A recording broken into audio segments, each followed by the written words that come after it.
We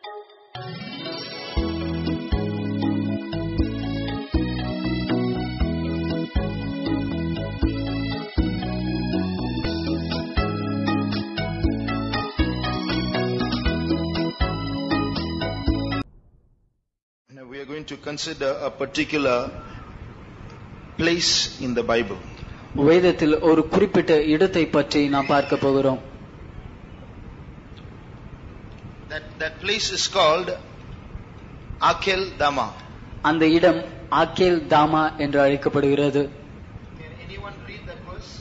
யாராவது அந்த வசனம் எங்கே இருக்கிறது என்று எடுத்து வாசிக்க முடியுமா?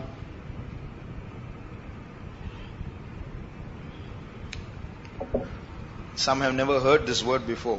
சிலர் இந்த வார்த்தை முன்பாக கேள்விப்பட்டதும் இல்லை. But it is there in the Bible. ஆனால் அது வேதத்தில் தான் இருக்கிறது.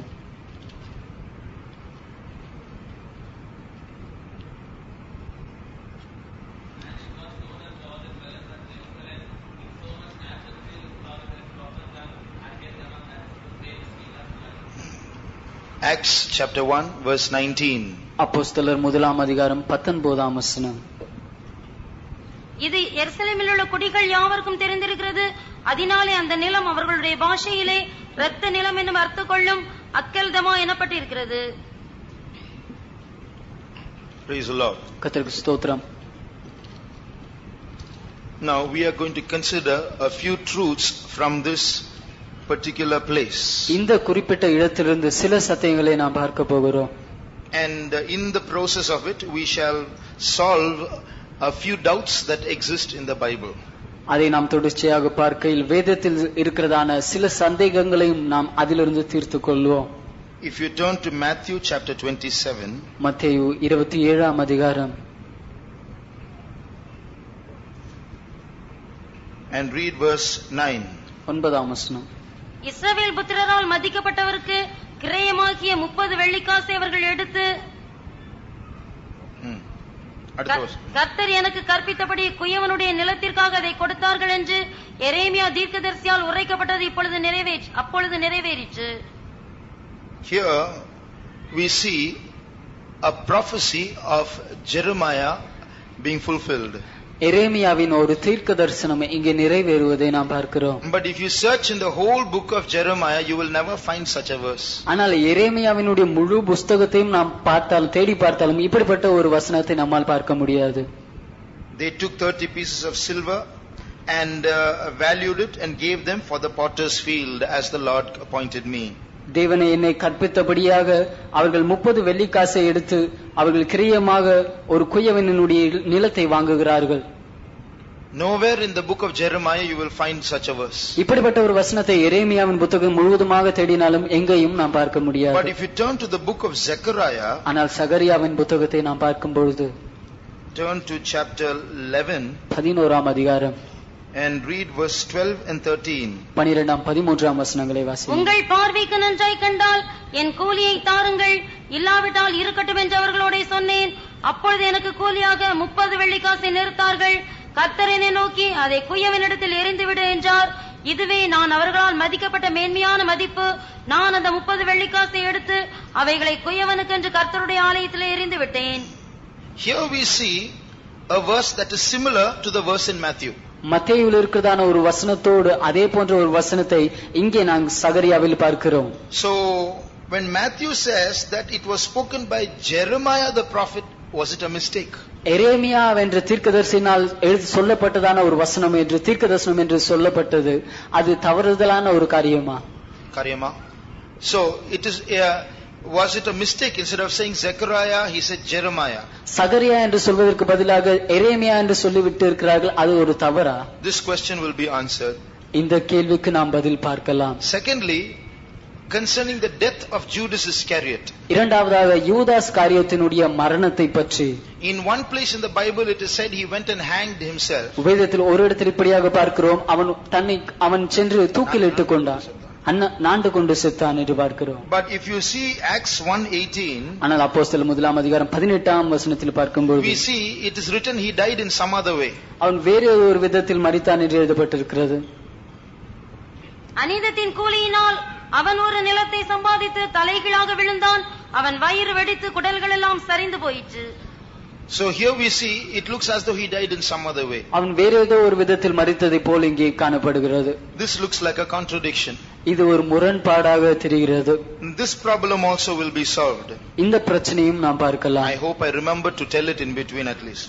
அதை மத்தியில் சொல்வதற்கு நான் ஞாபகத்தில் வைத்துக் கொள்வேன் என்று நினைக்கிறேன். Now but there is some important truth that we have to learn from Akeldama. ஆனால் அகெல்தமாவிலிருந்து நாம் சில முக்கியமான சத்தியங்களை நாம் படிக்க வேண்டும். In the country of Israel, இஸ்ரவேல் தேசத்தில் there was a place called the Valley of Hinnom. இன்னம் என்றதான ஒரு பள்ளத்தாக்கு இருந்தது.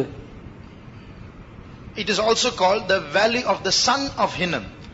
அது இன்னம் புத்திரர்களுடைய பள்ளத்தாக்கு என்றும் அழைக்கப்பட்டது. Innum Kumaran Pallatak. If you turn to Jeremiah Jeremiah chapter 19 19ஆம் அதிகாரம் and read verse 2. இரண்டாம் வசனம். கிழக்கு வாசலுக்கு எதிரான இன்னுமுடைய குமாரனின் பள்ளத்தாக்கிலே புறப்பட்டு போய் நான் உன்னோட சொல்லும் வார்த்தைகளை அங்கே பிரசித்தப்படுத்து. Now we have to listen very carefully. நாம் மிகவும் கவனமாக கேட்க வேண்டும். If we lose a little bit, this is like mathematics. You miss one day, you missed everything. இது கணிதத்தை போன்றது. ஒரு நாள் நாம் பாடத்திற்கு செல்லாவிட்டால் எல்லாவற்றும் இருந்ததை போல். So we have to listen to every point carefully in order to understand the whole message. முழு தூதையும் நாம் விளங்கிக் கொள்ளும்படியாக ஒவ்வொரு காரியத்தையும் சரியாக கவனமாக கேட்க வேண்டும். So in Israel there is a place called the Valley of the Son of Hinnom. இஸ்ரவேலிலே இன்னும் குமாரனுடைய பள்ளத்தாக்கு என்று ஒரு பள்ளத்தாக்கு இருந்தது. It was a place known for slaughter and bloodshed. அந்த இடமானது அதிகமாக கொல்லப்படுவதற்கும் ரத்தம் சிந்தப்பட்ட ஒரு இடமாக அறியப்பட்ட ஒரு இடமாக இருந்தது. You read verse 6. ஆறாம் வசனம். அப்பொழுது இதோ நாட்கள் வரும், அப்பொழுது இந்த ஸ்தலம் தோப்பேத் என்றும் இன்னுமுடைய குமாரனின் பள்ளத்தாக்கு என்றும் இனி சொல்லப்படாமல் சங்கார பள்ளத்தாக்கு என்று சொல்லப்படும். So here it is called a valley of slaughter. இது சங்கார பள்ளத்தாக்கு என்று அழைக்கப்படுகிறது. A lot of death took place in this place. இந்த இடத்தில் அதிக மரணம் சம்பவித்தது. But in this area of the Valley of Hinnom, ஆனால் இன்னம் பள்ளத்தாக்கினுடைய இந்த இடத்தில் there was a potter's house. அங்கே ஒரு குயவனுடைய வீடு இருந்தது. If you turn to chapter 18 18ஆம் அதிகாரத்தில் நாம் பார்க்கும்போது and read verse 2 and 3. 2-3 வசனங்களை வாசியுங்கள். நீ எழுந்து குயவன் வீட்டுக்கு போ, அங்கே என் வார்த்தைகளை உனக்கு தெரிவிப்பேன் என்றார்.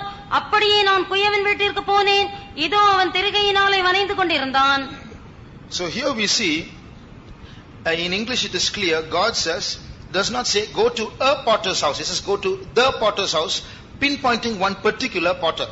குயவனுடைய வீட்டிற்கு போ என்று தமிழில் இருக்கிறது. ஆங்கிலத்திலே அவர் இப்படியாக சரியாக அந்த குறிப்பிட்ட குயவன் என்று ஒரு குறிப்பிட்ட குயவனை குறிப்பிட்டு அவன் வீட்டுக்கு போ என்று எரேமியாவிடம் சொல்கிறார். So Jeremiah goes there. எரேமியா அங்கே செல்கிறார். Now where is this potter's house? இந்த குயவனுடைய வீடு எங்கே இருக்கிறது? It is in that very area of the Valley of Hinnom. இன்னும் பள்ளத்தாக்கு இருந்த அதே இடத்தில் தான் இந்த குயவனுடைய வீடும் இருந்தது. You read 19:1 and 2. 19ஆம் அதிகாரம் முதல் 2 வசனங்களை வாசியுங்கள். கர்த்தர் சொன்னது, நீ போய் குயவன் வேலையான ஒரு கலசத்தை கொண்டு ஜனத்தின் மூப்பரிலும் ஆசாரியரிலும் மூப்பரிலும் சிலரை கூட்டிக் கொண்டு அடுத்த வசனம் கிழக்கு வாசலுக்கு எதிரான இன்னுமுடைய குமாரனின் பள்ளத்தாக்கிலே புறப்பட்டு போய் நான் உன்னோடு சொல்லும் வார்த்தைகளை அங்கே பிரசித்தப்படுத்து. So from these passages we understand that potter's field is in the same area as the Valley of Hinnom. இந்த குயவனுடைய வீடு ஆனது அவனுடைய நிலமானது இன்னும் பள்ளத்தாக்கு இருக்கிற அதே இடத்தில் தான் காணப்படுகிறது என்று இந்த 2 வசனங்களிலிருந்து நாம் பார்க்கலாம். And that potter's house is in the potter's field. அந்த குயவனுடைய வீடு அந்த குயவனுடைய நிலத்தில் தான் இருக்கிறது. Because we see in his house itself he is taking clay and making vessels. ஏனென்றால் அவனுடைய வீட்டிலிருந்து தானே அவன் களிமண் எடுத்து அங்கே பாத்திரங்களை வணைகிறான் என்று பார்க்கிறோம். So there is a valley called the Valley of Hinnom. அங்கே இன்னும் என்ற ஒரு பள்ளத்தாக்கு அவனை சூழ இருக்கிறது. And part of that valley there's a small field. அந்த பள்ளத்தாக்கின் ஒரு பகுதியாக ஒரு சிறிய நிலம் இருக்கிறது. And that is the potter's field. அதுதான் இந்த குயவனுடைய நிலம். What do you mean by potter's field? குயவனுடைய நிலம் என்றால் என்ன? It is a place where a lot of clay is available. அந்த இடத்தில் அதிகமான களிமண் நிரம்பிய ஒரு இடம் அது. So the potter buys that field and builds a house there and does his work, makes pots there. இந்த குயவன் அந்த இடத்தை வாங்கி அதிகமாக அந்த களிமண்ணை எடுத்து அவன் பாத்திரங்களை செய்து வனைந்து அவற்றை விற்கிறான். So here we see this potter has a field and he takes clay and he is molding that clay. இந்த குயவனுக்கு ஒரு நிலம் இருக்கிறது. அவன் அங்கே இருந்து களிமண் எடுத்து அதை வனைந்து அவன் பானைகளை செய்து கொண்டிருக்கிறான். Now we have some lessons to learn from this. இதிலிருந்து நாம் கற்றுக்கொள்ள சில பாடங்கள் நமக்கு உண்டு. This potter's field can be compared to our heart. இந்த குயவனுடைய நிலத்தை நம்முடைய இருதயத்துக்கு ஒப்பனையாக நாம் சொல்லலாம். So there are various states that this potter's field takes. இந்த குயவனுடைய நிலமானது பல நிலவரங்களை அடைகிறது. So first of all, this place is called the potter's field. முதலாவதாக இந்த இடம் குயவனுடைய நிலம் என்று அழைக்கப்படுகிறது. It is a place where a lot of clay is available. அதிக களிமண் நிரம்பிய ஒரு இடம் அது. And what kind of clay? என்ன விதமான ஒரு களிமண் அது? It is soft clay. அது மிருதுவான ஒரு களிமண். It is moldable clay. அது வனையக்கூடிய ஒரு களிமண். It won't break. அது சீக்கிரத்தில் உடையாது. Read verse 4, 18:4. 18ஆம் அதிகாரம் 4ஆம் வசனம். குயவன் வனைந்து கொண்டிருந்த மண்பாண்டம் அவன் கையிலே கட்டு போயிற்று. அப்பொழுது அதை திருத்தமாய் செய்யும்படிக்கு தன் பார்வைக்கு சரியாய் கண்டபடி குயவன் அதை திரும்ப வேறே பாண்டமாக வனைந்தான். திரும்ப வேறே பாண்டமாக வனைத்தான். That means he is able to reshape it. அவனால் அந்த ஒரு பாத்திரத்தை வேறு விதமாக அவன் வேறு விதத்தில் வடிவமைக்க கூடியவனாய் இருக்கிறான். That means that clay is moldable clay. அப்படி என்றால் அந்த களிமண் அது உருக்கக்கூடிய ஒரு களிமண்ணாக இருக்கிறது. What does God tell Jeremiah? தேவன் எரேமியாவை பார்த்து என்ன சொல்கிறார்? I am not going to speak to you now. நான் இப்பொழுது உன்னோடு பேச போகிறதில்லை. You go to the potter's house. நீ அந்த குயவனுடைய வீட்டிற்கு போ. There I will speak to you. அங்கே நான் உன்னோடு பேசுகிறேன். So he went to the potter's house. அதனால் இவன் அந்த குயவன் வீட்டிற்கு சென்றான். And he saw the potter making a vessel. அந்த குயவன் ஒரு பாத்திரத்தை அவன் வனைந்து கொண்டிருப்பதை பார்த்தான். And as the potter was making the vessel, அந்த குயவன் அந்த பாண்டத்தை செய்து கொண்டிருக்கும் பொழுது he saw suddenly that clay collapsed. திடீரென்று அந்த பாத்திரம் அந்த களிமண் அது கெட்டு போனதை இவன் பார்க்கிறான். So the potter takes that clay again and reshapes it into another vessel. அதனால் இந்த குயவன் என்ன செய்தான் என்றால் மீண்டுமாக அந்த களிமண்ணை எடுத்து அதை வேறே பாத்திரமாக வனைகிறான். Now read verses 5 and 6. இப்பொழுது 5ஆம் 6ஆம் வசனங்களை வாசியுங்கள். அப்பொழுது கர்த்தருடைய வசனம் எனக்கு உண்டாகி, அவர் இஸ்ரவேல் குடும்பத்தாரே, இந்த குயவன் செய்தது போல நான் உங்களுக்கு செய்யக்கூடாதோ என்று கர்த்தர் சொல்லுகிறார். இதோ இஸ்ரவேல் வீட்டாரே, கழிவன் குயவன் கையில் இருக்கிறது போல நீங்கள் என் கையில் இருக்கிறீர்கள். So what is God telling the Israelites? இஸ்ரவேலரை பார்த்து தேவன் என்ன சொல்கிறார்? You look at that clay in the potter's hands. அந்த குயவனுடைய கையில் இருக்கிற களிமண்ணை நீங்கள் பாருங்கள். O children of Israel, you are in my hands like that clay. இஸ்ரவேல் ஜனங்களே, நீங்களும் என்னுடைய கரத்தில் குயவன் கரத்தில் இருக்கிற களிமண்ணை போல்தான் இருக்கிறீர்கள். You are a nation.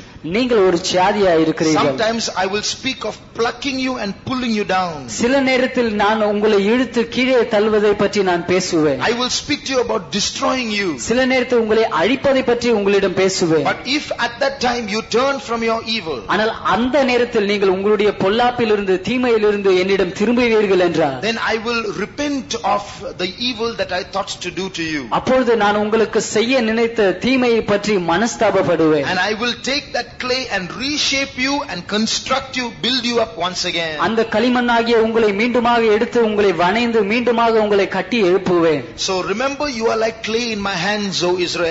அதனால் இஸ்ரவேலே, நீ என்னுடைய கையில் குயவன் கையில் இருக்கிற ஒரு களிமணை போல் இருக்கிறாய் என்று நினைவில் கொள். So what does that moldable clay show in our life? அந்த வனையக்கூடிய களிமண் நம்முடைய ஜீவிதத்தில் எதை காண்பிக்கிறது? It shows a heart that can be spoken to. பேசப்படக்கூடிய நம்முடைய இருதயத்தை அது காண்பிக்கிறது. It shows a heart that can be transformed. மாற்றக்கூடிய இருதயத்தை அது காண்பிக்கிறது. It is a heart that can be restored to its original state. மீண்டுமாக தன்னுடைய பழைய நிலவரத்துக்கு கொண்டு வர வைக்கக்கூடிய இருதயத்தை அது காண்பிக்கிறது. It is a heart that can be sanctified. சுத்திகரிக்கப்படக்கூடிய ஒரு இருதயத்தை அது காண்பிக்கிறது. It is a heart that can be pricked. குத்தப்படக்கூடிய ஒரு இருதயத்தை அது காண்பிக்கிறது. God says, "O Israel, you are like that for me." தேவன் சொல்கிறார், இஸ்ரவேலே, நீயும் எனக்கு அதுபோல்தான் இருக்கிறாய். But you know what the Israelites said? ஆனால் இந்த இஸ்ரவேலர்கள் என்ன சொன்னார்கள் தெரியுமா?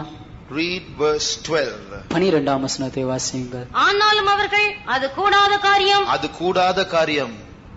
நாங்கள் எங்கள் யோசனைகளின்படியே நடந்து அவரவர் தம் தம் பொல்லாத இருதயத்தினுடைய கடினத்தின்படியே செய்வோம் என்கிறார்கள்.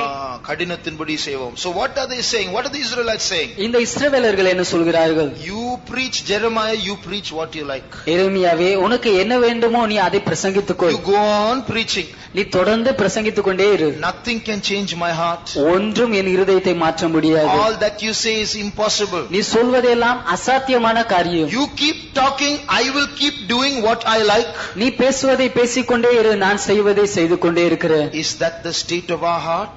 அதுதான் நம்முடைய இருதயத்தின் நிலவரமாய் இருக்கிறது. And that means that clay is not moldable clay. அப்படி என்றால் அந்த களிமண் ஒரு வணையக்கூடிய களிமண் அல்ல என்று அர்த்தம். Very dangerous situation. அது மிகவும் ஒரு அபாயமான சூழ்நிலை. God can do nothing with that heart. அந்த இருதயத்தை வைத்து தேவனால் ஒன்றும் செய்ய முடியாது. Finally, what does God do? கடைசியாக தேவன் என்ன செய்கிறார்? He pronounces judgment on the Israelites. இஸ்ரவேலர்கள் மீது அவர் நியாய தீர்ப்பை விதிக்கிறார். What does he say? அவர் என்ன சொல்கிறார்? Read chapter 19 verse 11. 19ஆம் அதிகாரம் 11ஆம் வசனத்தை வாசியுங்கள்.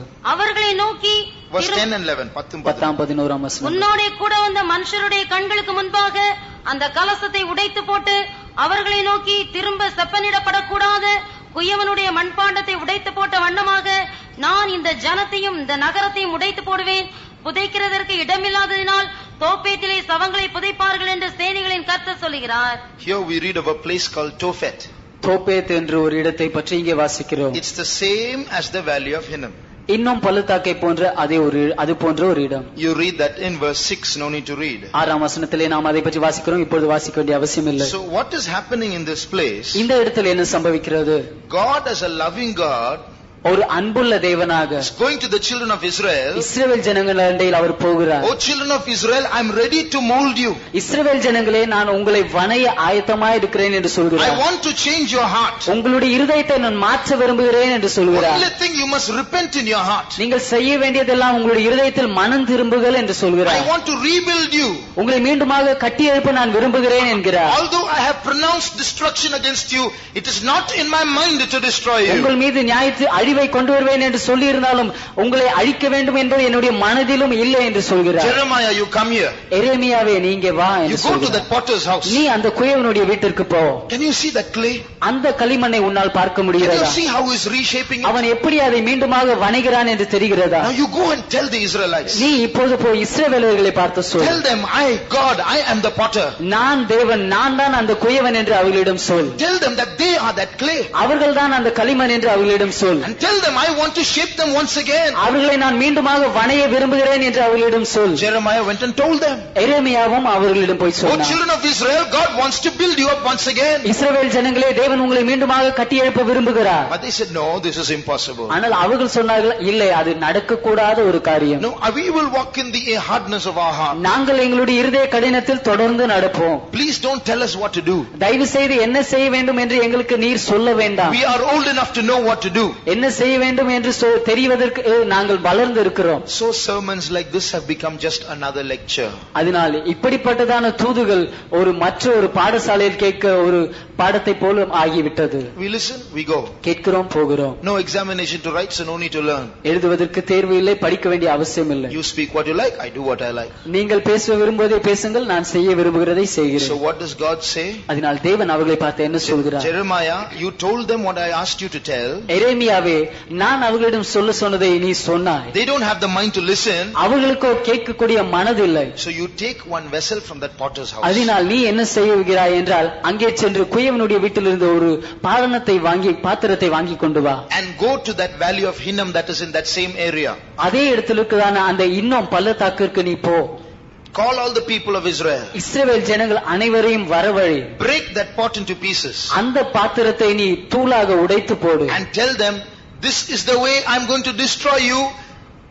Clay can be molded, but a pot cannot be reshaped. அவர்களிடம் நீ இப்படியாக சொல், இந்த விதத்தில் தான் நான் உங்களை உடைக்க போகிறேன்.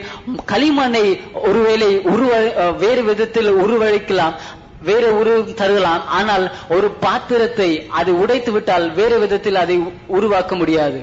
God is warning us. தேவன் நம்மை எச்சரிக்கிறார். These words are not for the children of Israel alone, they are for us also. இந்த வார்த்தைகள் இஸ்ரவேல் ஜனங்களுக்கு மட்டுமல்ல, இது நமக்கும். What is the state of our heart? நம்முடைய இருதயத்தினுடைய நிலவரம் என்ன? We are slightly moved, that's all.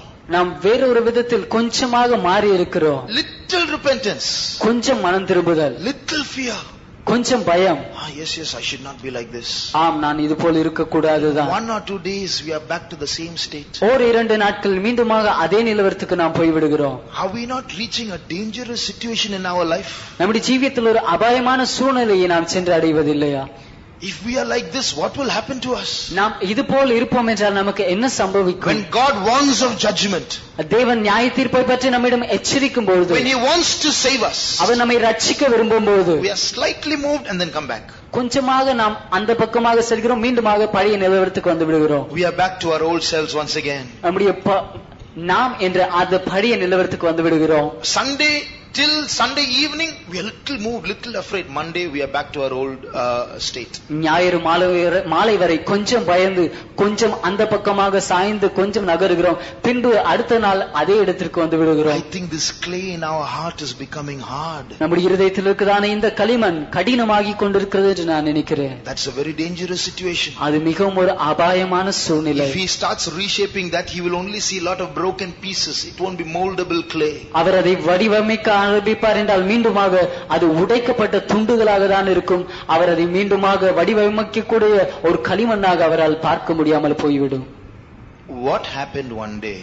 ஒரு நாள் என்ன சம்பவித்தது? Many years later, அநேக வருடங்கள் கழிந்து, Judas Iscariot, Judas காரியோத், he got an offer for money. அவன் பணத்திற்காக பணம் பெறுவதற்கு ஒரு தருணம் கிடைத்தது. They said, we'll give you money, you please show who Jesus is. அவர்கள் சொன்னார்கள், நாங்கள் உனக்கு பணம் தருகிறோம், ஆனால் இயேசு யார் என்று எங்களுக்கு காண்பிக்க வேண்டும் என்றார்கள். Jesus walked in the public, isn't it? இயேசு அவர் பொது கூட்டங்களில் பொது மக்களோடு சேர்ந்து நடந்தார், அப்படி அல்லவா? Why everybody knew who Jesus was. The Pharisees were seeing him every day, the scribes were seeing him every day. எல்லோருக்கும் இயேசு யார் என்று தெரியும். பரிசேயர்கள் தினமும் பார்க்கிறார்கள், மற்றவர்களும் தினமும் அவரை பார்க்கிறார்கள். Why did they need someone to show who Jesus is? அப்படி இருக்கும்போது இயேசு யார் என்று எங்களுக்கு காண்பிக்க வேண்டும் என்று ஏன் அவர்களுக்கு அவசியமாயிற்று? 2 reasons. 2 காரணங்கள். One, they were going to arrest Jesus in the night. ஒன்று, இரவு நேரத்தில் இயேசுவை அவர்கள் கைது செய்ய விரும்பினார்கள். So of the 12 disciples and all those who are going with Jesus, who is actually Jesus? Only the disciples can say properly. 12 சீஷர்களும் மற்றவர்களும் இயேசுவோடு போய் கொண்டிருக்கிறார்கள். அப்படி இருக்கையில் இயேசு யார் என்று சரியாக சொல்லக்கூடிய நபர்கள் சீஷர்கள் மட்டுமே. Secondly, those who are going to arrest Jesus are not the Pharisees and scribes who have already seen him. They are Roman soldiers who have not seen him. இரண்டாவதாக இயேசுவை கைது செய்ய போகிறவர்கள் இயேசுவை முன்பாகவே கண்டிருக்கிற பரிசேயர்களும் மற்றவர்களும் அல்ல, ஆனால் ரோம போர் சேவகர்கள். அவர்கள் இயேசுவை முன்பாக கண்டதில்லை. So they need someone familiar to show the Roman soldiers in the middle of the night who Jesus is. அதனால் இயேசுவை அதிகமாக தெரிந்தவர்கள் இயேசு யார் என்று காண்பிக்கும்படியாக ரோம போர் சேவகர்களுக்கு இரவு நேரத்தில் அவர்கள் வந்து கைது செய்ய வசதியாக இருக்கும்படியாக அவர்களுக்கு அவசியமாக இருந்தது. And they somehow discovered Judas loved money. எப்படியோ அவர்கள் யூதாஸ் பண ஆசை நிரம்பியவனாக இருந்தான் என்று கண்டுபிடித்தார்கள். What did Judas think? யூதாஸ் என்ன நினைத்தான்? He loved money. அவன் பணத்தை நேசித்தான். And he thought, here is a good chance for me to get money. அவன் நினைத்தான், நான் பணம் பெற்றுக்கொள்ள இது எனக்கு நல்ல ஒரு சந்தர்ப்பம். He made a calculation like this. இப்படியாக ஒரு கணக்கு போட்டான். He said, see, I'm going to get my money. நான் என்னுடைய பணத்தை பெற்றுக்கொள்ள போகிறேன். I will show who Jesus is. இயேசு யார் என்பதையும் காண்பித்து விடுவேன். And Jesus is the Son of God. இயேசு தேவனுடைய குமாரன். So he won't get trapped. He will somehow escape. அப்படி இருக்கும்போது அவர் மாட்டிக்கொள்ள மாட்டார், எப்படியோ அவர் தப்பித்து விடுவார். Because for the past 3.5 years, so many times they tried to get him, he escaped. ஏனென்றால் கடந்த 3.5 வருடத்தின் போது அநேக முறை அவரை பிடிக்க முயன்றும் அவர் தப்பி போய்விட்டார். So this time also Jesus will escape, I will have my money. அதனால் இந்த முறையும் அவர் தப்பித்து போய் விடுவார், எனக்கும் என்னுடைய பணம் கிடைத்து விடும். So he got the money. அவனுக்கு பணம் கிடைத்தது. He betrayed Jesus. இயேசுவை காண்பித்து கொடுத்தான். But unexpectedly what he thought did not happen. ஆனால் எதிர்பாராத விதமாக அவன் யோசித்த காரியம் நடைபெறவில்லை. He waited. அவன் காத்திருந்தான். Jesus got caught. இயேசு பிடிபட்டார். He was bound. Our கட்டப்பட்டார். Taken to Pilate. பிலாத்திடம் கொண்டு செல்லப்பட்டார். Judged. அங்கே நியாயம் தீர்க்கப்பட்டார். And then made to carry the cross. சிலுவையை சுமக்க வைக்கப்பட்டார். Striped. அவரை சாட்டையினால் அடித்தார்கள். Mocked. அவரை பரிகசித்தார்கள். Crucified. அவரை சிலுவையில் அறைந்தார்கள். He couldn't believe it. இவனால் அதை நம்பவே முடியவில்லை. And he realized that he was a cause for all this. இவை எல்லாவற்றுக்கும் இவன்தானே காரணம் என்று இவன் உணர்ந்தான். And he said, he went back to the chief priest and said, take back this money, I betrayed innocent blood. மீண்டுமாக பிரதான ஆசாரியனிடம் இந்த பணத்தை கொண்டு சென்று நான் ஒரு குற்றமற்ற ரத்தத்தை நான் காண்பித்து கொடுத்து விட்டேன் என்று சொல்லி மீண்டுமாக அவர்களிடத்தில் பணத்தை தந்தான். They said, that's your problem, you look after it, why should we bother about that? அவர்கள் சொன்னார்கள், அது உன்னுடைய பிரச்சனை, நீ அதை பார்த்துக்கொள், அதை பற்றி நாங்கள் ஏன் கவலைப்பட வேண்டும் என்றார்கள். So he threw the money in the temple and went and hanged himself. அதனால் இவன் அந்த பணத்தை வீசி எறிந்துவிட்டு அந்த தேவாலயத்தில் வீசிவிட்டு இவன் சென்று தன் நாண்டு கொண்டு செத்தான். Historians say this. சரித்திரக்காரர்கள் இப்படியாக சொல்கிறார்கள். When the tree on which he hanged himself was near a cliff or a steep valley. அவன் தொங்கினதான ஒரு மரமானது அங்கே இருந்ததான ஒரு ஆழமான ஒரு செங்குத்தான ஒரு பள்ளத்தாக்குக்கு நேராக இருந்தது. So when he hanged himself, இப்படியாக அவன் தன்னை தூக்கிலிட்டு கொண்டு தொங்கும்போது the branch on which he hanged broke off. அவன் தொங்கிக் கொண்டிருந்ததான கிளை உடைந்து he fell down. அவன் கீழே விழுந்து fell on the rocks below. அங்கே கீழே இருந்ததான பாறைகளின் மீது விழுந்து his stomach opened and all his intestines came out. அவனுடைய வயிறு வெடித்து குடல்கள் வெளியே வந்தது. So that is how both are true. He hanged himself and his bowels gushed out. அவன் நாண்டு கொண்டு செத்தான், அவனுடைய குடல்கள் வெளியே வந்தது, இரண்டும் உண்மைதான். What he loved so much, later he hated so much. எதை அவன் அதிகமாக நேசித்தானோ அதை பின்பு அவன் அதிகமாக வெறுத்தான். The 30 pieces of silver that he loved so much, later on he hated so much. He said, keep it, I don't want this. அந்த 30 வெள்ளிக்காசுகளை அவன் அதிகமாக நேசித்தான், ஆனால் இது எனக்கு தேவையில்லை, நீங்கள் வைத்துக் கொள்ளுங்கள் என்று தந்து விடுகிறான். Are there lovers of money here? இங்கே பண ஆசை உடையவர்கள் இருக்கிறார்களா? Remember, that is the root of all evil. அது எல்லா தீமைக்கும் வேறாய் இருக்கிறது என்று நினைவில் கொள்ளுங்கள். It will be the reason for our destruction. நம்முடைய அழிவுக்கு அது காரணமாக இருக்கும். The only use of money, one saint of God said, is to use it. ஒரு தேவனுடைய ஊழியன் இப்படியாக சொன்னார், பணத்தினுடைய ஒரே தேவை அதை பயன்படுத்துவதுதான். There is only use of money is to spend it. பணத்தினுடைய ஒரே தேவை அதை செலவழிப்பதுதான். Some people like to see money. சிலர் பணத்தை பார்ப்பதற்கு ஆசைப்படுவார்கள். Some people like to save money. சிலர் பணத்தை சேமித்து வைக்க ஆசைப்படுவார்கள். Some people like to count money. சிலர் பணத்தை எண்ணுவதற்கு ஆசைப்படுவார்கள். All that is evil. அது எல்லாம் தீமை. We have to count it. நாம் என்னதான் வேண்டும்? But let there be no love in counting. நாம் எண்ணும் போதே அதில் ஆசை இல்லாமல் இருக்க வேண்டும். We can save money. நாம் பணம் சேமிக்கலாம். But let there be no love in saving. ஆனால் நாம் சேமித்து வைப்பதில் ஆசை இல்லாமல் இருக்க வேண்டும். We live not by money, we live by faith. நாம் பணத்தினால் ஜீவிக்கிறவர்கள் அல்ல, விசுவாசத்தினால் பிழைத்திருக்கிறோம். If we are praying for money, dreaming about money, then a day will come when that money will destroy us. பணத்திற்காக ஜெபித்துக் கொண்டு கனவு கண்டு கொண்டு இருப்போம் என்றால் ஒரு நாள் வரும்போது அந்த பணமே நம்மை அழித்து விடும். It destroyed Judas. அது யூதாசை அழித்தது. And what did they do with that money? அந்த பணத்தை வைத்து அவர்கள் என்ன செய்தார்கள்? When Judas threw that money into the temple, யூதாஸ் தேவாலயத்திலே அந்த பணத்தை வீசி எறிந்தபோது they took that money, அவர்கள் அந்த பணத்தை எடுத்தார்கள். said, this is the price of blood. இது ஒரு இரத்த கிரயமாக இருக்கிறது என்று சொன்னார்கள். So we what shall we do with this? We can't put it back into the sanctuary. இதை மீண்டுமாக தேவனுடைய ஆலயத்தில் வைக்க முடியாது, இதை வைத்து என்ன செய்வது என்று நினைத்தார்கள். What did they do? அதனால் அவர்கள் என்ன செய்தார்கள்? They bought a field. ஒரு நிலத்தை அவர்கள் வாங்கினார்கள். It was the potter's field. அது ஒரு குயவனுடைய நிலம். We have two things to learn here. இங்கே நாம் கற்றுக்கொள்ள இரண்டு காரியங்கள் உண்டு. That field came to be called the field of blood. அந்த நிலம் இரத்த நிலம் என்று அழைக்கப்பட ஆயிற்று. If you turn to Matthew chapter 27, மத்தேயு 27ஆம் அதிகாரம் and read verse 7. 7ஆம் வசனம். ஆலோசனை பண்ணின பின்பு அந்நியரை அடக்கம் பண்ணுவதற்கு குயவனுடைய நிலத்தை அதனாலே கொண்டார்கள். அடுத்த வசனம். இது நிமித்தம் அந்த நிலம் இந்நாள் வரைக்கும் இரத்த நிலம் எனப்படுகிறது. Here once again in English, if you see, it is written not a potter's field, the potter's field. மீண்டுமாக இங்கே ஆங்கிலத்தில் பார்ப்போம் என்றால் ஒரு குயவனுடைய நிலம் என்று அல்ல, குயவனுடைய நிலம், அந்த குயவனுடைய நிலம் என்று ஒரு குறிப்பிட்ட குயவனை குறிப்பிடத்தக்கதாக சொல்லப்பட்டிருக்கிறது. So they bought a particular potter's field. ஒரு குறிப்பிட்ட குயவனுடைய நிலத்தை வாங்கினார்கள். Which is that potter? யார் அந்த குயவன்? Now read verse 9. இப்போது 9ஆம் வசனத்தை வாசியுங்கள். இஸ்ரவேல் புத்திரரால் மதிக்கப்பட்டவருக்கு கிரயமாகிய 30 வெள்ளிக்காசை அவர்கள் எடுத்து கர்த்தர் எனக்கு கற்பித்தபடி குயவனுடைய நிலத்திற்காக அதை கொடுத்தார்கள் என்று எரேமியா தீர்க்கதரிசியால் உரைக்கப்பட்டது அப்பொழுது நிறைவேறிற்று. When did Jeremiah say all this? எப்பொழுது எரேமியா இவற்றை எல்லாம் சொன்னார்? Jeremiah did not mention these words. எரேமியா இந்த வார்த்தைகளை எல்லாம் சொல்லவில்லை. But Jeremiah spoke about a potter.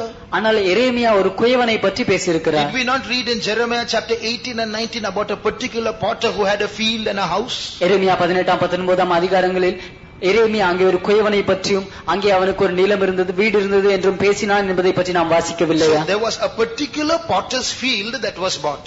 ஒரு குறிப்பிட்ட குயவனுடைய நிலம் வாங்கப்பட்டது. So later on that particular potter's field was sold.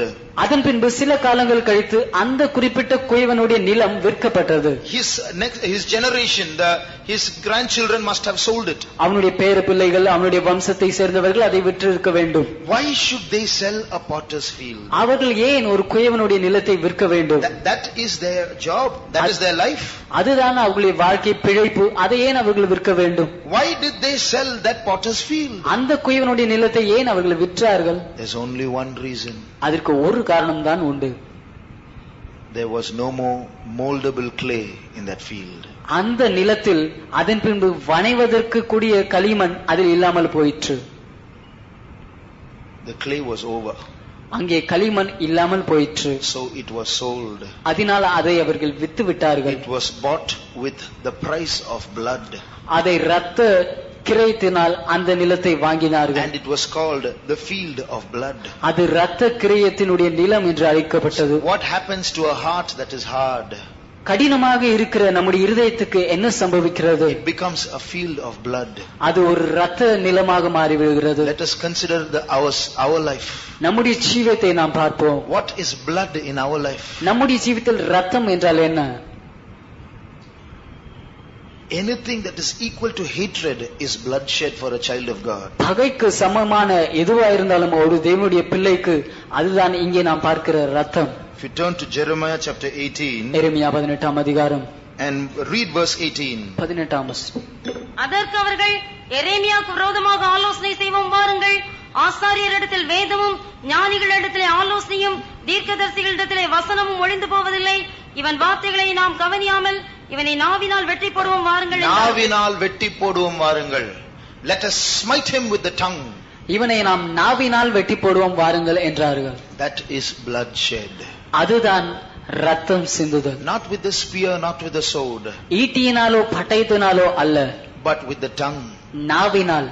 So there can be bloodshed with our tongue. நம்முடைய நாவை வைத்தும் நாம் ரத்தம் சிந்தலாம். If you turn to Isaiah chapter 33, ஏசாயா 33 அதிகாரம் verse 15. 15 வசனத்தை வாசியுங்கள். நீதியாய் நடந்து செம்மையானவைகளை பேசி இடுக்கண் செய்வதால் வரும் ஆதாயத்தை வெறுத்து பரிதானங்களை வாங்காதபடி தன் கைகளை உதறி ரத்தம் சிந்துவதற்கான யோசனைகளை கேளாதபடிக்கு. ரத்தம் சிந்துதலான யோசனைகளை கேளாதபடிக்கு. What does that mean? அப்படி என்றால் அதன் அர்த்தம் என்ன? Stopping one's ears from hearing of blood.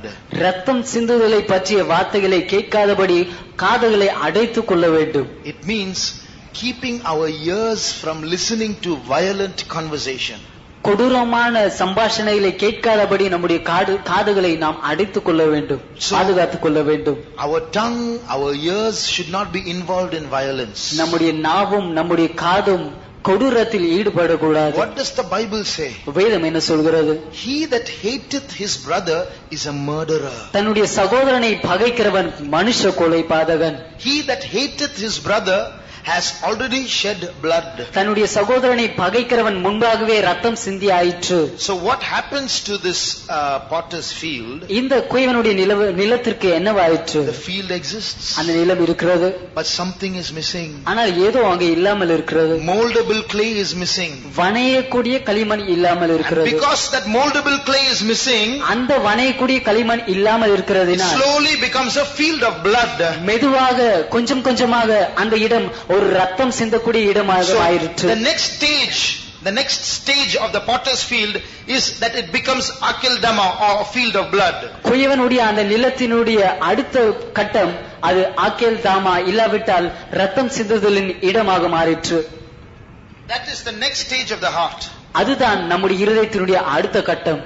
Is there hatred in our heart? நம்முடைய இருதயத்தில் கசப்பு பகை இருக்கிறதா? Is there anyone in this world whom we hate? இந்த உலகத்தில் யாராவது ஒருவரை நாம் பகைக்கிறவர்களாக இருக்கிறோமா? We can offer 100 logical, reasonable excuses why we hate that person. ஏன் அந்த குறிப்பிட்ட நபரை நான் வெறுக்கிறேன், பகைக்கிறேன் என்பதற்கு 100 சட்டபூர்வமான உண்மையான காரணங்களை நாம் சொல்லலாம். But those 100 reasons God will take and put in the dustbin and call us a field of blood. ஆனால் அந்த 100 காரணங்களையும் எடுத்து தேவன் ஒரு குப்பை தொட்டியில் போட்டுவிட்டு நம்மை ரத்தம் சிந்துதலின் நிலம் என்று அழைப்பார். You know why? ஏன் என்று தெரியுமா?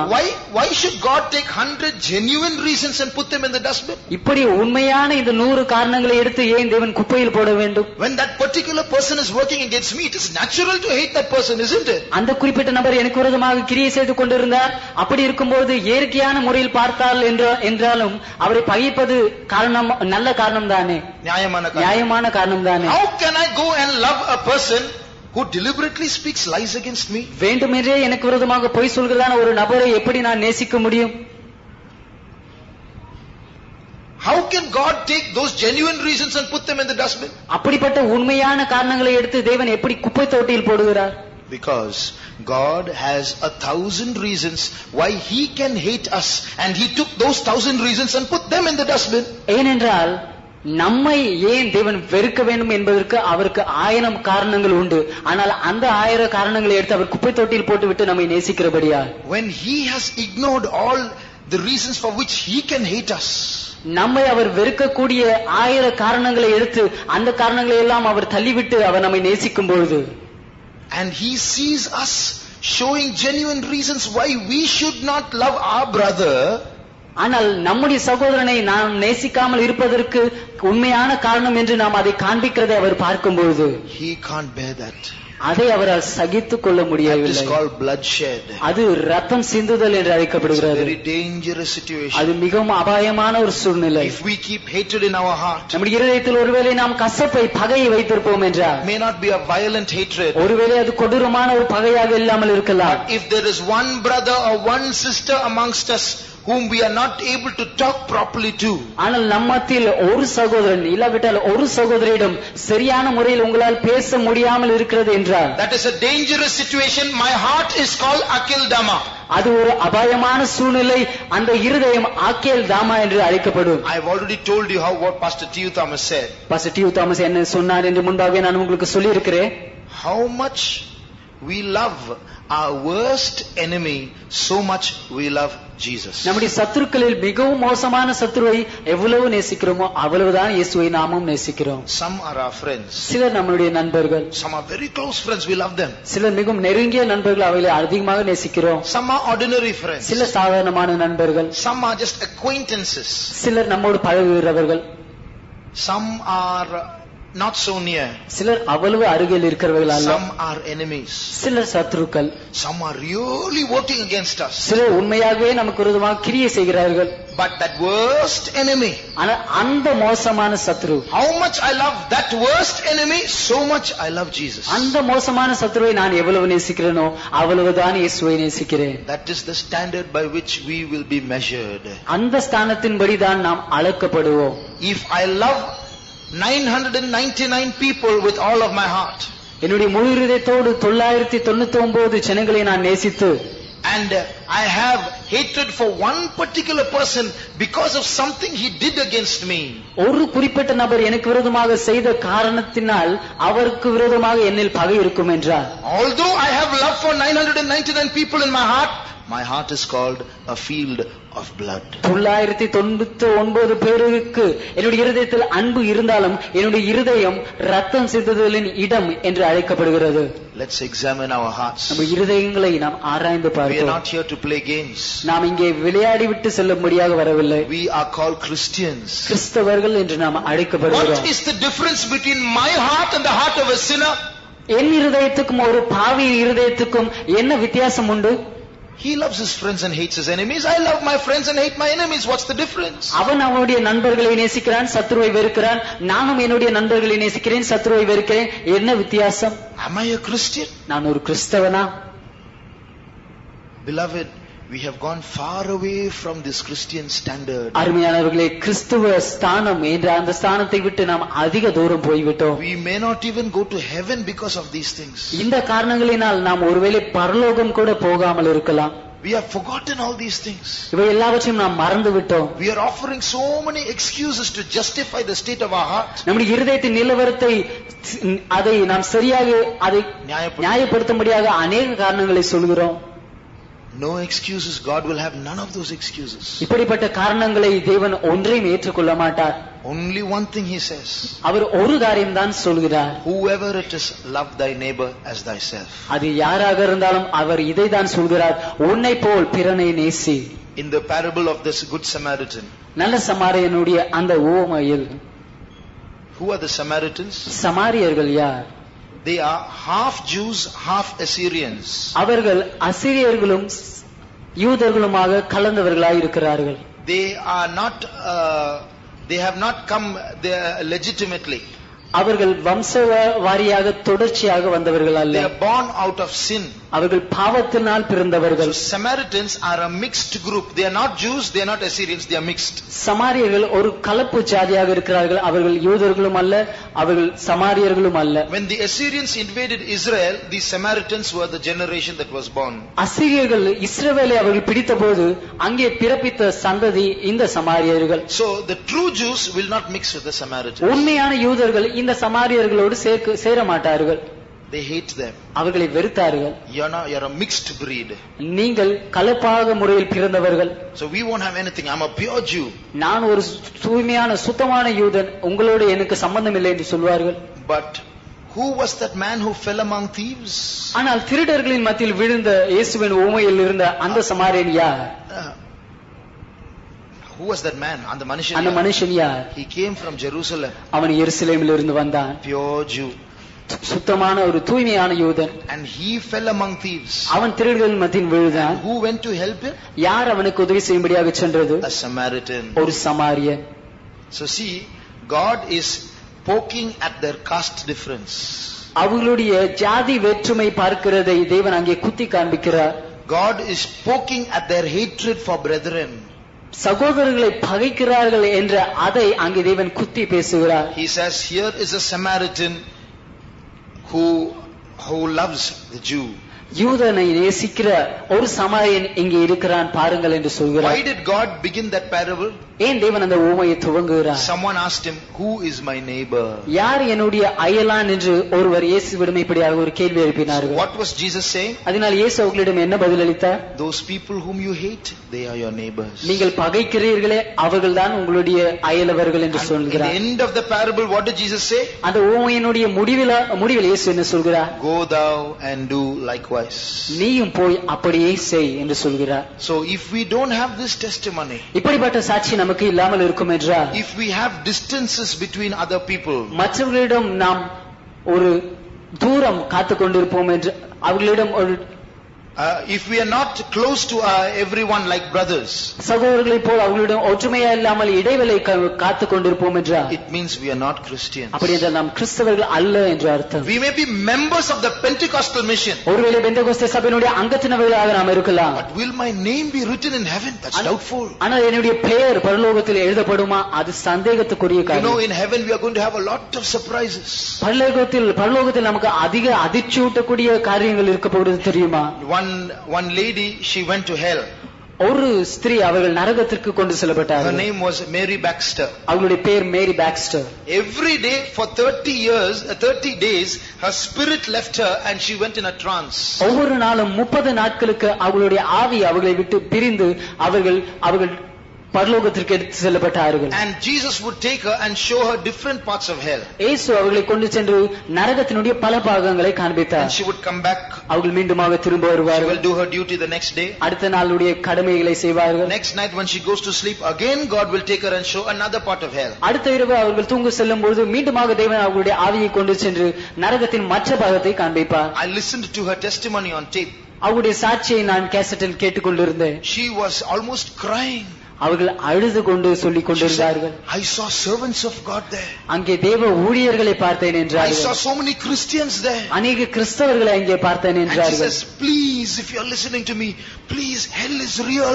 Don't go there. அவர்கள் சொன்னார்கள், தயவு செய்து நீங்கள் ஒருவேளை என்னை கேட்டுக்கொண்டிருப்பீர்கள் என்றால் தயவு செய்து நரகம் உண்மையான ஒரு காரியம், அங்கே போக வேண்டாம் என்றார்கள். So many people whom we don't imagine are going to go to heaven. So many people whom we don't imagine are going to be in hell. நாம் யோசித்து பார்க்காத அநேகர் பரலோகத்திற்கு போக போகிறார்கள். நாம் யோசித்து பார்க்காத அநேகர் நரகத்துக்கு போக போகிறார்கள். So let's set our hearts right. Let's not fool ourselves. அதனால் நம்முடைய இருதயங்களை நாம் சரிப்படுத்திக் கொள்வோம். நம்மை நாமே முட்டாள்களாக்கிக் கொள்ள வேண்டாம். Convention is coming. நம்முடைய கன்வென்ஷன் வருகிறது. We have to work with one heart. ஒரு இருதயத்தோடு, ஏக இருதயத்தோடு நாம் சேர்ந்து வேலை செய்ய வேண்டும். Let's work with one another. மற்ற ஒவ்வொருவரோடும் சேர்ந்து நாம் வேலை செய்வோம். If that particular person is coming to work with me, I won't come. அந்த குறிப்பிட்ட நபர் என்னோடு சேர்ந்து வேலை செய்வார் என்றால் நான் வரவில்லை. That is not a Christian's confession. அது ஒரு கிறிஸ்தவனுடைய அறிக்கை அல்ல. If that person is going to tell me what to do, I won't come. அந்த குறிப்பிட்ட நபர் நான் என்ன செய்ய வேண்டும் என்று சொல்வார் என்றால் நான் வரமாட்டேன். That is not a Christian's confession. அது ஒரு கிறிஸ்தவனுடைய அறிக்கை அல்ல. That is akildama. அது ஆக்கேல்தாமா. What will happen after that? அதன் பின்பு என்ன சம்பவிக்கும்? There is a third stage. ஒரு மூன்றாம் நிலவரம். That is a very dangerous, pathetic condition. அது மிகவும் ஒரு அபாயமான, ஒரு பரிதபிக்கக்கூடிய ஒரு நிலவரத்தை சென்றடையும். They bought the potter's field. அவர்கள் அந்த குயவன் நிலத்தை வாங்கினார்கள். Once it had moldable clay. முன்பு அதில் வனையக்கூடிய களிமண் இருந்தது. But now clay is over. ஆனால் இப்பொழுது அதில் களிமண் இல்லாமல் போயிற்று. Now it has become the field of blood. இப்பொழுது ஒரு இரத்த நிலமாக மாறிவிட்டது. But why did the priests buy that field? அப்படி இருக்கும்போது இந்த ஆசாரிகள் ஏன் அந்த நிலத்தை வாங்கினார்கள்? Again read chapter 27 verse 27ஆம் அதிகாரம், மத்தேயு 27ஆம் அதிகாரம் 7ஆம் வசனத்தை மீண்டுமாக வாசியுங்கள். ஆலோசனை பண்ணின பின்பு அந்நியரை அடக்கம் பண்ணுவதற்கு குயவனுடைய நிலத்தை அதனாலே கொண்டார்கள். Why did they buy this field? ஏன் இந்த குயவனுடைய நிலத்தை அவர்கள் வாங்கினார்கள்? To bury people. அந்நியர்களை அங்கே அடக்கம் பண்ணும்படியாக. I told you this valley of the son of Hinnom, this Akeldama was a part of that. இந்த அக்கேல்தாமா இன்னும் குமாரனுடைய பள்ளத்தாக்கினுடைய பகுதி என்று நான் சொன்னேன். The valley of Hinnom itself is called a place of slaughter. இன்னும் பள்ளத்தாக்கு அதை பார்க்கும்போதே அது சங்கரிப்பினுடைய ஒரு இடம். And it is a burial ground. அது புதைக்கப்படக்கூடிய ஒரு இடம். But in that burial, you read Jeremiah 19 verse 11. எரேமியா 19ஆம் அதிகாரம் 11ஆம் வசனத்தை வாசியுங்கள். அவர்களை நோக்கி, திரும்ப செப்பனிடப்படக்கூடாத குயவனுடைய மண்பாண்டத்தை உடைத்து போட்ட வண்ணமாக நான் இந்த ஜனத்தையும் இந்த நகரத்தை உடைத்து போடுவேன். புதைக்கிறதுக்கு இடமில்லாததினால் தோப்பேத்திலே சவங்களை புதைப்பார்கள் என்று சேனைகளின் கர்த்தர் சொல்கிறார். They will bury them in Tophet or in the என்னவாயிற்று? Like the rest of the valley of Hinnom, இன்னும் பள்ளத்தாக்கினுடைய மற்ற பகுதிகளைப் போல this field also became a burial ground. இந்த நிலமும் ஒரு மயான பூமியாக மாறிவிட்டது. What a pathetic condition. என்ன ஒரு பரிதாபிக்கக்கூடிய ஒரு நிலவரம். You know what history says? சரித்திரம் என்ன சொல்கிறது என்று தெரியுமா? This burial ground became very famous.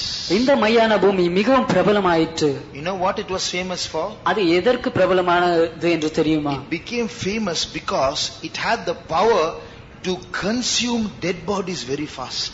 மரித்த சடலங்களை சீக்கிரமாக அது தூளாக்கக்கூடிய நிலவர அதில் இருந்தபடியால் அந்த நிலம் அதிகமாக பிரபலமாயிற்று. They say that if you bury a dead body in that ground, in 24 hours the body will decay. அவர்கள் சொல்கிறார்கள், ஒரு சடலத்தை அந்த குறிப்பிட்ட நிலத்தில் புதைப்பீர்கள் என்றால் 24 மணி நேரத்தில் அந்த சடலம் அழுகி போய்விடும். There is a place called Pisa in the world. உலகத்திலே பீசா என்ற ஒரு இடம் உண்டு. It has one of the 7 wonders of the world called the Leaning Tower of Pisa. சாயும் கோபுரம் என்றதான 7 உலக மகா அதிசயங்களில் இது ஒன்றாக இருக்கிறது. You know, they took mud from this valley of Hinnom to Pisa because this mud had the power to consume dead bodies. இந்த மண் மரித்த சடலங்களை சீக்கிரமாக அழிக்கக்கூடிய வல்லமை உடையதாக இருந்தபடியால் இந்த இன்னும் பள்ளத்தாக்கிலிருந்து மண்ணை கொண்டு சென்று அங்கே பீசா கோபுரத்திற்கு கொண்டு சென்றார்கள். During the war there, so many thousands were dying. There was no place to bury. அங்கே யுத்தத்தின் போது ஆயிரக்கணக்கான பேர் மரித்துக்கொண்டே செத்துக்கொண்டே இருந்தபடியால் அவர்களை புதைக்க இடம் இல்லாமல் போயிற்று. So they went to the valley of Hinnom and took mud, brought it in ships and put it in Pisa so that people can be buried. The bodies will get consumed fast. இதனால் இவர்கள் கப்பல்கள் மூலமாக இன்னும் பள்ளத்தாக்கில் இருக்கிறதான களிமண்ணை கொண்டு மண்ணை கொண்டு வந்து இவர்கள் இங்கே பீசா கோபுரத்தின் அண்டையில் கொண்டு வந்து பீசா ஊர் அண்டையில் கொண்டு வந்து அங்கே அதிகமான பேர் மரித்துக் கொண்டிருக்கிறபடியால் சீக்கிரமாக அவர்களை அங்கிருந்து கொண்டு செல்லும்படியாக இந்த மண்ணில் புதைத்தார்கள். What do we learn from this? இதிலிருந்து நாம் என்ன கற்றுக்கொள்கிறோம்? If we as a church சபையாக நாம் lose our moldable nature, வணையக்கூடிய இந்த தன்மையை நாம் இழந்து போவோம் என்றால், allow hatred and bitterness in our life, பகை கசப்பு நம்முடைய இருதயத்தில் வரவழைப்போம் என்றால், this church which once was a source of life, ஜீவனினுடைய உறைவிடமாக இருந்த இந்த சபை will become a burial ground. ஒரு மையான பூமியாக மாறிவிடும். Every new soul who comes into this church will die instead of living. இந்த சபைக்குள்ளாக வருகிறதான ஒவ்வொரு புதிய ஆத்மாவும் பிழைப்பதற்கு பதிலாக மரித்து போய்விடுவார்கள். If we attend this convention with hatred in our heart, நம்முடைய இதயத்தில் ஒருவேளை பகையோடு இந்த கன்வென்ஷனில் நாம் பங்கு பெறுவோம் என்றால், a lot of new souls will come, அதிக புதிய ஆத்மாக்கள் வருவார்கள், and all of them will die. எல்லோரும் மரித்து போவார்கள். We will become a burial ground. ஒரு மையான பூமியாக நாம் மாறிவிடுவோம். How dangerous it is. அது எவ்வளவு அபாயமான காரியம். Only place in the world that has life is the church. ஜீவன் இந்த உலகத்தில் இருக்கும் என்றால் சபையில் மட்டும்தான். And if the church dies, சபையே மரித்து போவோம் என்றால், how dangerous and how great is that death. அது எவ்வளவு அபாயமான காரியம். அந்த மரணம் எவ்வளவு அபாயமான ஒரு மரணம். Shall we all close our eyes? நாம் எல்லோரும் நம்முடைய கண்களை மூடுவோம். We have heard so many things. அநேக காரியங்களை நாம் கேட்டோம். We are called Christians. நாம் கிறிஸ்தவர்கள் என்று அழைக்கப்படுகிறோம். We are supposed to live a life better than anyone else in the world. உலகத்தில் மற்ற யாரையும் காட்டிலும் ஒரு சிறந்த வாழ்க்கையை செய்ய அழைக்கப்பட்டிருக்கிறோம். God has given us the experience of salvation. ரட்சிப்பின் அனுபவத்தை தேவன் நமக்கு தந்திருக்கிறார். He gave us the powerful experience called baptism. ஞானஸ்தானம் என்றதான ஒரு வல்லமை உள்ள ஒரு அனுபவத்தை நமக்கு தந்தார். He filled us with that great power called the power of the Holy Spirit. பரிசுத்தாவின் அபிஷேகம் என்றதான அந்த பெரிய வல்லமையை நமக்கு தந்தார். He has brought us to the best place called the church.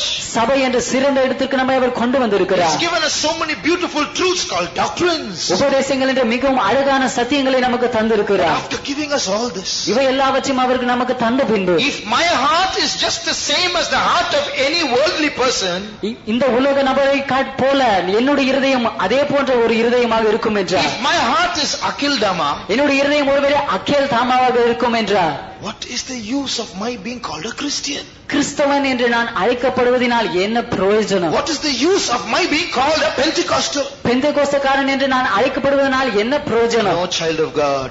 இல்லை, தேவனுடைய பிள்ளையே. Let us put away all our excuses. நாம் சொல்லும் சாக்குப்போக்குகளை எல்லாம் நாம் விட்டுவிடுவோம். Maybe your enemy has done so many things against you. ஒருவேளை உன்னுடைய சத்துரு உனக்கு விரோதமாக அநேக காரியங்களை செய்திருக்கலாம். Maybe he has told lies. ஒருவேளை அவன் உனக்கு விரோதமாக பொய் சொல்லி இருக்கலாம். Maybe you are innocent. ஒருவேளை நீ ஒன்றும் செய்யாமல் இருக்கலாம். You are குற்றமற்றவனாக இருக்கலாம். But that hatred in our heart is a sin. ஆனால் நம்முடைய இருதயத்தில் இருக்கிற அந்த பகை பாவம். Let us remove that sin from our heart. அந்த பாவத்தை நம்முடைய இருதயத்திலிருந்து நாம் நீக்கி விடுவோம். Whatever the other person does, that he has to give account to God. மற்ற நபர் என்ன செய்தாரோ அது அவர் தேவனிடத்தில் கணக்கு தர வேண்டும். We do not have to be bothered about that. அதை பற்றி நாம் கவலைப்பட வேண்டிய அவசியம் இல்லை.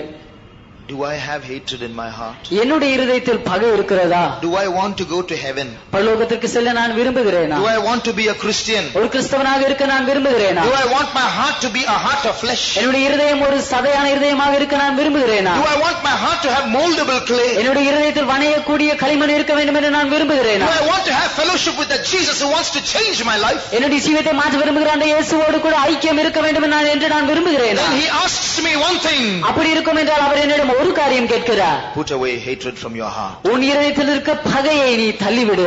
Is there one person whom I hate? நான் வெறுக்கிற ஒரு நபர் யாராவது இருக்கிறார்களா? Is there one person whom I cannot forgive? நான் மன்னிக்க முடியாத ஒரு நபர் இருக்கிறார்களா?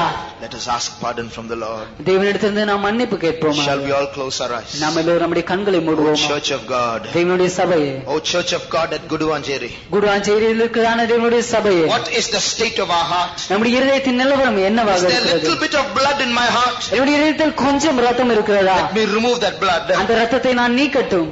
Let me be washed by the blood of Jesus. இயேசுவின் ரத்தத்தினால் நான் கழுவப்படட்டும். Every member of this church is only my brother. இந்த சபையில் இருக்கிற ஒவ்வொரு அங்கத்தினரும் என்னுடைய சகோதரன். Every member of this church is bought by the blood of Jesus. இந்த சபையில் இருக்கிற ஒவ்வொரு அங்கத்தினரும் இயேசுவின் ரத்தத்தினால் விலைக்கிரயத்துக்கு வாங்கப்பட்டவர்கள். So if I hate one brother, it means I hate Jesus. அதனால் ஒரு சகோதரனை நான் வெறுப்பேன் என்றால் இயேசுவை வெறுக்கிறேன், பகைக்கிறேன். I might love all the other people. மற்ற எல்லோரையும் ஒருவேளை நான் நேசிக்கலாம். I love all the other believers. மற்ற எல்லா விசுவாசிகளையும் நான் நேசிக்கிறேன். I love the servants of God. தேவ ஊழியர்களை நேசிக்கிறேன். But if I hate one brother, ஆனால் ஒருவேளை ஒரு சகோதரனை நான் வெறுப்பேன் என்றால் I hate God. நான் தேவனை வெறுக்கிறேன். If I hate that brother and claim to love God, the Bible says I am a liar. ஒருவேளை அந்த சகோதரனை பகைத்துக் கொண்டு தேவனை நேசிக்கிறேன் என்று நான் சொல்லிக் கொண்டிருப்பேன் என்றால் வேதம் சொல்கிறது அவன் ஒரு பொய்யன். God must have mercy on us. தேவன் நம் மீது இரக்கமாய் இருக்க வேண்டும். Today the God who spoke to the children of Israel is speaking to us. இஸ்ரவேல் ஜனங்களுக்கு பேசின அதே தேவன் நம்மோடு இன்று பேசிக் கொண்டிருக்கிறார். Jeremiah, go and tell them. எரேமியா, நீ அவர்களிடம் போய் சொல்.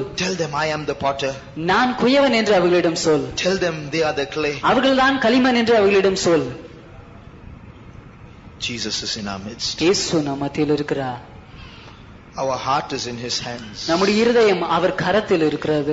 Is there blood in our heart? நம்முடைய இருதயத்தில் ரத்தம் இருக்கிறதா? Or is it molded with clay? இல்லாவிட்டால் அது வணையக்கூடிய களிமண்ணாக இருக்கிறதா? If there is blood in our heart, ஒருவேளை அங்கே ரத்தம் நம்முடைய இருதயத்தில் இருக்கும் என்றால் this is grace period. இது கிருபையின் காலம். Jesus can still change us. இயேசு இன்னும் நம்மை மாற்றக்கூடியவராக தான் இருக்கிறார். Jesus can still transform us. இயேசு இன்னும் நம்மை மாற்றக்கூடியவராக தான் இருக்கிறார். Jesus still loves us. இயேசு இன்னும் நம்மை நேசிக்கிறார். He wants to make our heart a heart of soft clay once again. நம்முடைய இருதயத்தை மிருதுவான களிமண்ணுடைய ஒரு இருதயமாக மாற்ற விரும்புகிறார். In this church, இந்த சபையில் there are only brothers and sisters. இங்கே சகோதர சகோதரிகள் மட்டும்தான் இருக்கிறார்கள். There are no enemies. இங்கே சத்துருக்கள் இல்லை. We are only one family. நாம் எல்லோரும் ஒரே குடும்பம் தான். If there is anyone we hate, ஒருவேளை நாம் வெறுக்கிற யாராவது ஒருவர் இருப்பார்கள் என்றால், anyone we can't love fully, முழுமையாக நாம் நேசிக்க கூடாத யாராவது ஒருவர் இருப்பார்கள் என்றால், anyone we cannot forgive, நாம் மன்னிக்க கூடாத யாராவது ஒருவர் இருப்பார்கள் dear என்றால், brother, dear sister, அருமையான சகோதரனே சகோதரியே, tell it to Jesus. அதை நீ இயேசுவிடம் சொல். But don't keep that hatred in your heart. அந்த பகையை உன்னுடைய இருதயத்தில் வைத்துக் கொண்டிருக்காதே. Dangerous. It will kill you, not your brother. அது அபாயமான காரியம். அது உன்னை கொன்றுவிடும் உன் சகோதரனை அல்ல. It will kill you, not your brother. அது உன்னை கொன்றுவிடும் உன் சகோதரனை அல்ல. So tell Jesus. அதனால் இயேசுவிடம் சொல். Jesus, please take away this hatred from my இயேசுவே, heart. தயவு செய்து என் இருதயத்தில் இருக்க இந்த பகையை எடுத்து விடும். Give me grace, Lord. எனக்கு கிருபை தாரும். I want to love my brother. என் சகோதரனை நேசிக்க விரும்புகிறேன். I want blood to go out of my heart. என் இருதயத்தில் இருக்கிற ரத்தம் போக I விரும்புகிறேன். want my heart to become a heart of flesh once again. என் இருதயம் மீண்டுமாக ஒரு சதையான இருதயமாக மாற விரும்புகிறேன். Dear brother, dear sister, அருமையான சகோதரனே சகோதரி, Jesus is talking to you. இயேசு உன்னோடு பேசிக் கொண்டிருக்கிறார். Jesus is talking to you. இயேசு உன்னோடு பேசிக் He கொண்டிருக்கிறார். wants to stay in your heart. உன் இருதயத்தில்